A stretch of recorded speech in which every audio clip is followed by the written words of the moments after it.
नेता तो तुमने ही बनाया है मुझे। वोट मांगने नेता आता है और काम मांगने जनता आती है। तुम्हारे यहाँ से कोई गया नहीं और मैंने काम किया, कराया नहीं। तुम्हारे यहाँ से पहली बार कोई गया था तो छोटा मोटा कोई काम शायद ले आए थे। अभी प्रधान जी ने पिछले 2-3 महीने पहले गए थे कि एक नाली बननी है, लालपुर से आते हैं, तो मैंने वो इंजीनियर अधिकारियों को भेज दिया था, मैं जाओ भाई सर्वे करके और नाली बनाओ। तो शायद प्रधान जी के स्तर से डिले है, मेरे स्तर से कागजी कार्रवाई जो होनी थी पूरी हो गई है, पैसा भी सेक्शन कर दिया गया। मुझे पता था कि इस गांव में यदि बारात भी आती है तो बेटियों की शादी होती है तो बस को आने की व्यवस्था नहीं, ये मैं जानता था बहुत पहले से। मैं पूरे सोन में शायद एक एक घर को जानता हूँ। शायद ही कोई घर ऐसा होगा जिसको मैं न जानता हूँ कि जिसमें मैंने चाय पानी न पी हो या खाना न खाया हो। लेकिन समस्या ये थी कि जैसा करोगे वैसा भरोगे, ऐसी सीधी बात। अब मैं घर में बैठा हूँ तो ठीक है, वो तो निकालनी पड़ेगी, क्यों भगत जी। खैर मैं हूँ तुम्हारा, इसमें कहीं कोई दो मत नहीं है, और अपने को अपना याद आता है, इसमें भी कोई दो मत नहीं है। ये सड़क बहुत पहले बन जानी चाहिए थी। ये सड़क गोवर्धन रोड से भरतपुर रोड मिलनी थी, इसमें भी कोई दो मत नहीं है। लेकिन वो शौक गोवर्धन रोड से और शौक रोड मिल पाई, अभी शौक रोड से ये रह गई है। बहुत जल्दी से आज ही मुझे पता था कि मैं वहाँ बुलाया हूँ प्रधान जी ने, तो जिन्हें तुम डीएम साहब कहते हैं, वो एक्शन को लेकर इसकी नाप करवा रहे हैं तुम्हारी सड़क की, इसकी बम्बई पटरी की। तो मुझे पता था कि मैं वहाँ जा रहा हूँ तो सबसे पहले ये मांग रखी जाएगी। तो मैंने एससी को बुलाया और एससी को बुला के मैं कॉलेज में छोड़ के आया हूँ। वे नाप तोल करवा रहे हैं, शायद अभी यहाँ आओगे होंगे नाप करते करते, और मैं कि मुझे जाके बोलना पड़ेगा और बोलो हाँ करके आनी पड़ेगी, मुझे पता था इस बात का। खैर तुम्हारी सड़क बहुत जल्दी बन जाएगी है, और आज मतलब अब तो 10 दिन बाद में आचार संहिता लगने वाली है। आचार संहिता लगने के बाद में एस्टीमेट वगैरह बनेंगे तो 4-5 महीने तो लग ही जाएंगे, और अभी तो खेत है, मट्टी लेनी पड़ेगी, तो वही मई जून में सड़क निश्चित बन जाएगी। इसमें कोई कहीं दो मत नहीं है। और तुम्हारे लिए और नज़दीक करने के लिए पाली वाला रास्ता भी मैंने बहुत पहले स्वीकृत किया था। अब पता नहीं क्यों नहीं बना सोन से पाली। अभी मुझे वो अपने कृष्णा कीच दिखा रहे थे, मुझे नौहरे हो जाते हैं तो कीच में को जाना पड़ता है। तो ये मैं बहुत पहले करीब 1 साल पहले स्वीकृत कर चुका हूँ। मुझे नहीं पता लगा कि क्यों नहीं बन पाई, मैं इसको आप कल जाके दिखवाऊँगा ज़रूर कि ये क्यों नहीं रास्ता बना।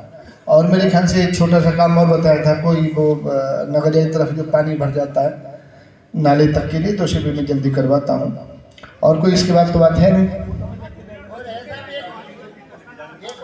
अब ये ऐसा काम करवाओ जो तुम्हारे गांव के प्रधान बना हो रहा हो। अब प्रधान काम मुझे मत करवाओ।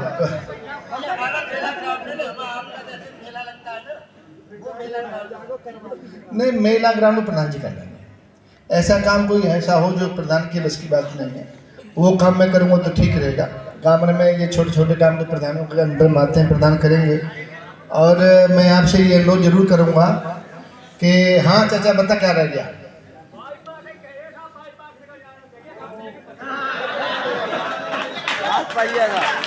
देखिए चाचा, वो दिक्कत ये आएगी कि जिनके खेत हैं वो खेत में एक रास्ता नहीं देंगे।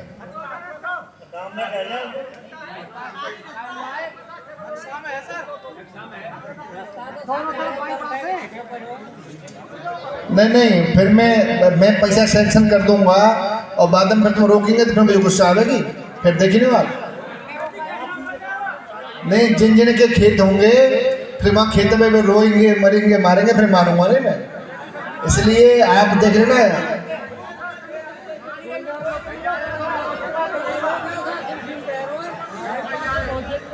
एक बार पैसा सैंक्शन होने के बाद में वो रास्ता सरकारी हो जाता है, और सरकारी होने के बाद में सरकार का पैसा लगेगा, तो फिर मैं उसको रोक नहीं पाऊंगा, क्योंकि मैं अपने हाथ से सैंक्शन करूंगा, फिर उसको रोक नहीं पाऊंगा। खैर अब देख लेना, जो बताएंगे प्रधान जी मैं कर दूंगा, कोई बात नहीं, ठीक है। आप बता देना कृष्णा जी, जो प्रधान जी लिख के दे देंगे कि इसमें ये हो सकता है। मैं बुराई भले लेना नहीं चाहता, मैं बुरा बनना नहीं चाहता किसी का, जो बात फैक्ट है।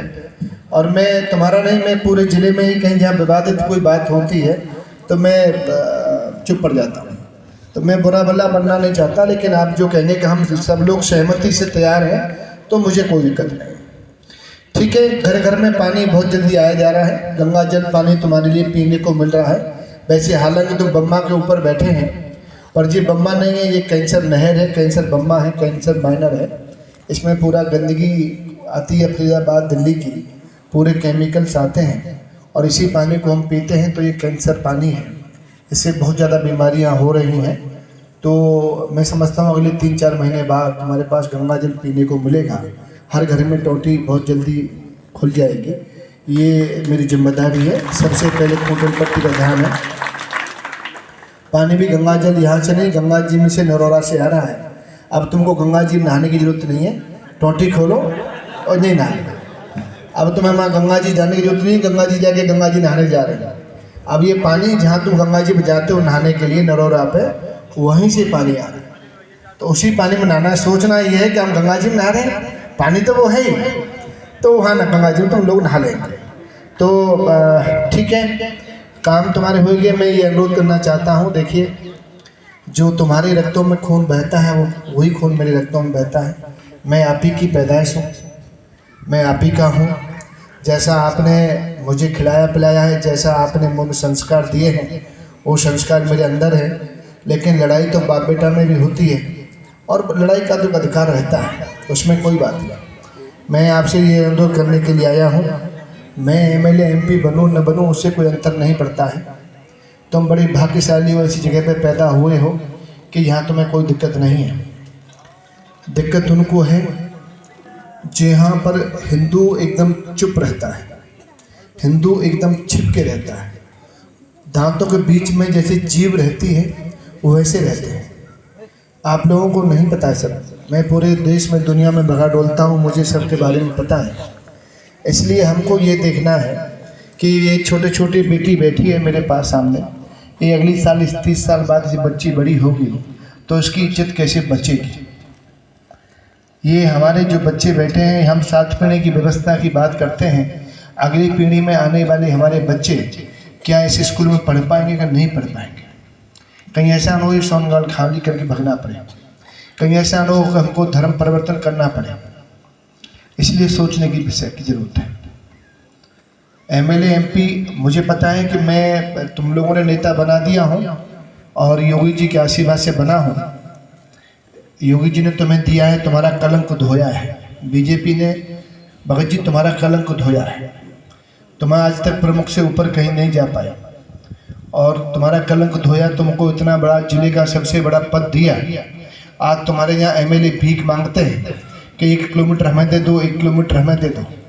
आप सोचिए कि बीजेपी ने कही है या मोदी जी ने, योगी जी ने कही है कि आपको इतना बड़ा पद दिया है कि तुम दुनिया में भगे डोलते थे मांगने के लिए, आज उल्टे एमएलए एमपी तुम्हारे यहाँ मांगने के लिए आते हैं। तो इससे बड़ी गर्व की बात तुम्हारे लिए क्या होगी। मैं तुमसे ये अनुरोध करना चाहता हूँ कि बीजेपी ने तो आपको दिया है, और बीजेपी कोई पार्टी नहीं है, बीजेपी एक हिंदुत्व की विचारधारा है। बीजेपी में कोई एक मालिक नहीं है कि कोई एक मालिक हो, भाई ये मालिक है और ये करेगा। बीजेपी एक हिंदुत्व की विचारधारा है। सारे हिंदू मिलकर के बीजेपी को चलाते हैं। बीजेपी किसी एक जाति की पार्टी नहीं है कि एक जाति की मोहर है कि एक जाति वाले भाई इसको पार्टी को चलाते हैं। उसमें सर्व जाति के सब लोग मिलकर के एक पार्टी का संगठन बना है और उस संगठन को चलाते हैं। इसको चलाने में पता नहीं कितने लोगों के जीवन कुर्बान हुए हैं, आप लोगों को नहीं पता। इन्होंने मलाई नहीं काटी है। यदि ये नौबत आज नहीं होती, इतने लोगों के जीवन कुर्बान नहीं होते, तो देश का नाम दुनिया में रोशन नहीं होता। मेरा दुर्भाग्य का विषय यह है कि हम जैसे लोग समझाते हैं और आप लोग नहीं समझ पाते हैं, तो वो दिक्कत है। आजकल ये नए नए बच्चे हैं, सब जानते हैं, क्योंकि आज तो सब कुछ मोबाइल पाया हुआ है। मैं आपसे ये अनुरोध करना चाहता हूँ कि ये देश इतनी तेज़ी से बदल रहा है। हम ऐसे भाग्यशाली हैं कि मोदी और योगी जैसे हमें 2 राष्ट्रीय संत मिले। आपको पता है, न तो योगी के आगे कोई है और न मोदी के आगे कोई है। योगी और मोदी दोनों हमारे इन बच्चों के लिए कर रहे हैं, हमारे सनातन धर्म के लिए कर रहे हैं। उनकी कोई सात पीढ़ी भूखी नहीं मर रही है, बच्चों बाहर भगा दूंगा। ए बच्चे, तो बहुत देर से बात कर रहा है। योगी और मोदी हमारे संतान के लिए कर रहे हैं, हम लोगों के लिए कर रहे हैं। उनकी कोई 7 पीढ़ी भूखी नहीं मर रही है। आपको पता हो गुंडागर्दी नाम की चीज़ खत्म हो गई है। आपको ये भी पता होगा कि भगवान राम का जो मंदिर बना है वो भगवान राम का जब लंका से आए थे, लंका से आने के बाद में अयोध्या में जब आए तो हमारी दिवाली मनाना चालू हुआ। अब वो बात है त्रेता युग की दिवाली मनाते चले आए हैं। और ये चले आने के सब लोग सब मानते हैं कि हाँ दिवाली मनती है। दिवाली इसलिए मनती है कि अयोध्या जी में भगवान राम आए थे, लेकिन कोई इस बात को तैयार नहीं हुआ कि राम मंदिर अयोध्या में बनना चाहिए। जब राम मंदिर बना है तो राम मंदिर ऐसे नहीं बना है। राम मंदिर मोदी जी के पूरे आशीर्वाद से बना है। पहली सरकार चाहती तो राम मंदिर पहले बन सकता था, लेकिन यदि पहले राम मंदिर बन जाता तो कांग्रेसियों को मुस्लिम वोट नहीं मिलता। इसलिए ये राम मंदिर बना है। 22 तारीख को भगवान राम की पूजा हुई है। जिस देश में हम पैदा हुए, जिस देश में भगवान राम पैदा हुए, जिस देश में भगवान राम ने पूरी मर्यादा दिखाई, राक्षसों का नाश किया, उसके बावजूद भी उनका मंदिर बनाने में इतनी कठिनाइयाँ हुई। हमको ये देखना पड़ा, बड़ा गंभीर का विषय है। अब ये देखिए, हमारे कृष्ण भगवान मथुरा में पैदा हुए। भगवान जहाँ पैदा हुए वो आज भी जन्म स्थान मस्जिद के अंदर है। और कोई भी ये कहने को तैयार नहीं, अरे मुस्लिमों तो 500 साल से पहले तो मुस्लिम थे ही नहीं। 500 साल का मतलब 6 पीढ़ी से पहले कोई इस्लाम नाम की चीज़ नहीं थी। और अब इस्लाम नाम की चीज़ आई 6 पीढ़ी से बाद में। और उन्होंने जहाँ भगवान कृष्ण पैदा हुए हमारे, वो मस्जिद आज भी मस्जिद के अंदर हमारी जेल है। और कोई भी ये कहने को तैयार नहीं है कि भाई हमारी मस्जिद अपने हटाओ उसको और हमारी जेल को रहने दो, जहाँ हम पूजा अर्चना करें, भगवान कृष्ण का मंदिर बने। कोई कहने को तैयार नहीं। लेकिन ये बहुत जल्दी होने वाला है। भगवान कृष्ण का मंदिर बहुत जल्दी बनेगा। मैं आपसे ये अनुरोध कर रहा हूँ कि मेरी जिम्मेदारी है, आपने बुला लिया है तो मैं आ ही गया हूँ। तो आपसे गारंटी लेके जा रहा हूँ कि जो आप काम बताएंगे वो सारा काम करके मैं दूंगा। पैसा कहाँ से आएगा, कैसे आएगा, वो सब जिम्मेदारी मेरी है। और ये काम भी केवल 3 महीने में करूँगा। फिर मेरा पता नहीं है मैं अध्यक्ष रहूँ न रहूँ। इसलिए मैंने प्रधान जी से कह दिया है कि जो भी काम कराना है मुझे जल्दी 15-20 दिन आप दे दो। मैं जल्दी एस्टीमेट बनूँ कि जल्दी से इनको पाइपलाइन में डाल दूँ। जो अध्यक्ष बनेगा मेरे बाद में भरपाई करवाना उसकी मजबूरी होगी। तो मैं तुम्हारे सारे काम जो काम प्रधान जी मुझे लिख के दे देंगे आप। लेकिन अनुरोध इतना है कि कहीं ऐसा न हो 10 का भला हो 2 मुझे गाली दें। मैं गाली खाने के लिए नहीं हूँ, मैं बुराई भलाई के लिए नहीं हूँ। अच्छा काम जो तुम सब लोग मिलकर करवाएंगे सामूहिक, आप मुझसे आज कहेंगे कि 20 करोड़ लगा दे तो मैं 20 करोड़ लगा दूंगा। परंतु बाल विवाद मेरे ऊपर नहीं आना चाहिए, मेरे ऊपर उंगली नहीं उठे कि अध्यक्ष ने उसके कहने से ऐसा कर दिया कि उसके कहने से ऐसा कर दिया। वो मेरे लिए ठीक नहीं रहेगा। घर में भाषण देने की जरूरत नहीं है। मैं तो जब तुम बुलाएंगे रात को तो मैं रात तुम्हारे लिए है। 9 बजे बाद मैं फ्री हो जाता हूँ। सुबह 6-7 बजे तक कभी भी बुला लो, जब भी आ जाऊँगा। और घर की बातें, घर में रहने में, खाने पीने में मुझे भी अच्छा लगता है। जब मैं सोन में घुसता था तो सुबह का घुसा हुआ शाम को निकलता था। हर घर में चाय दूध पीना पड़ता था। वो प्यार बीच में नेता बनने के बाद कम हो गया। पुणे में आऊँगा और तुम्हारे लिए नेता नहीं हूँ, जैसे पहला था वैसे ही अब हूँ। पुणे आप सबके चरणों में बंधन। और आप सबसे ये अनुरोध है कि जो आप कहेंगे टेलीफोन से भी, ज़रूरत नहीं है कि मेरे पास आने के लिए भी, आप जो टेलीफोन से कहेंगे मैं टेलीफोन से आपकी सारी समस्याएं दूर करूंगा। ये हर तरह की जिम्मेदारी मेरी है। आप आराम से अपनी खेती क्यारी में मेहनत करो और बच्चों को पढ़ाओ। बच्चों को पढ़ाना बहुत ज़रूरी है। बाकी नेता आपने मुझे बनाई दिया है तो नेतागिरी की जिम्मेदारी मेरी है। पुनः आप सबके चरणों में बहुत बहुत वंदन। सभी के लिए मेरा प्रणाम। जय श्री राम।